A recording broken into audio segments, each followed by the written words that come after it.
Last week, Mark Gatiss decided to enter into the 13th Doctor debate, but his reasoning and argument is inherently flawed. The interview was conducted with the Financial Times, and portions of it were reprinted in Digital Spy. According to Gatiss, the film and TV industries are sexist, and he says that, quote, there should have been a female doctor a long time ago.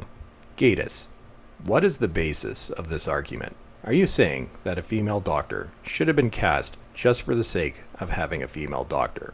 Kind of like the current situation. But before going into this further, I'm going to do what I do in every video on this subject. My concerns are not with the gender of the 13th Doctor. My concerns are that it appears that this move was the direct result of BBC equity policies and third-wave feminism. As for sexism, while it definitely exists within the BBC, it is not directed towards women. As I've already covered in a previous video, the BBC Diversity and Inclusion Strategy has mandated that 50% of all on-screen portrayal be female within the corporation by 2020. This hardly demonstrates sexism towards women, Gatiss. He suggests that the reason a female doctor wasn't written before was because it would have, quote, felt like a novelty. Well, Gatiss, the two most common criticisms directed towards the 13th Doctor are firstly, the feminist angle, and secondly, that this is stunt casting to boost ratings. I would rank the latter as being a novelty. Wouldn't you? No, of course not. That would go against your narrative. Gatiss then virtue signals to implicate himself as part of the problem. Well, Gatiss, you are part of the problem with Doctor Who if we look at some of your scripts in recent years, but I'll touch on that in a minute. Gatiss then goes on to argue that the cutoff point for actresses is apparently 23, and then they must wait to be old enough to play Lady Bracknell.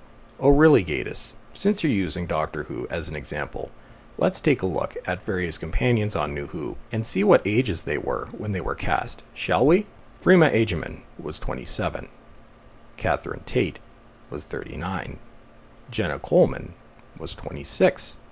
Pearl Mackie was 28. Elizabeth Sladen was 60 when the Sarah Jane Adventures began. Gemma Redgrave was 47. And Ingrid Oliver was 36. Gatiss, the least you could do is research some facts from the show you write for before making outlandish claims. Gatiss then goes on to claim that he would, quote, love to write for more women. Actually, Gatiss, perhaps the better thing to do, following your own line of reasoning, is to allow women to write for women. Perhaps you should have turned down your writing opportunities on Doctor Who so they could go to a female.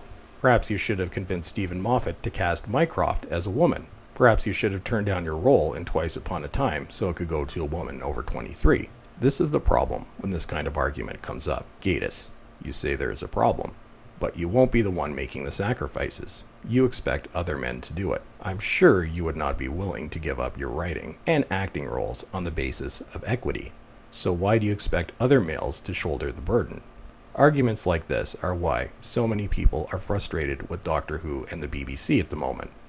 Nothing is being done for the right reasons. They are being done to fill quota systems so certain people can appear virtuous. Those that are most vocal about this are not going to be making the sacrifices themselves. It's up to other people. Then they can gloat about how great they are, and you wonder why so many people don't trust male feminists. Gatiss, you really should spend less time virtue signaling and more time on your writing craft. Your early additions to the Who universe were actually quite good. The Unquiet Dead is a classic, and I quite enjoyed The Idiot's Lantern. Some of your more recent stuff, however, doesn't exactly show up on many favorite Doctor Who episode lists. For example, let's look at Victory of the Daleks. Luckily, the colorful Daleks now appear to have been retconned. Night Terrors, which, admittedly, I don't mind, but most people seem to hate this episode. The Crimson Horror was okay, but no masterpiece, as was Robot of Sherwood. But your two most recent additions, well, Sleep No More is considered by many to be one of the worst Doctor Who episodes of all time.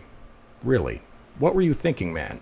Did you really think a half-assed attempt at found footage was going to take off?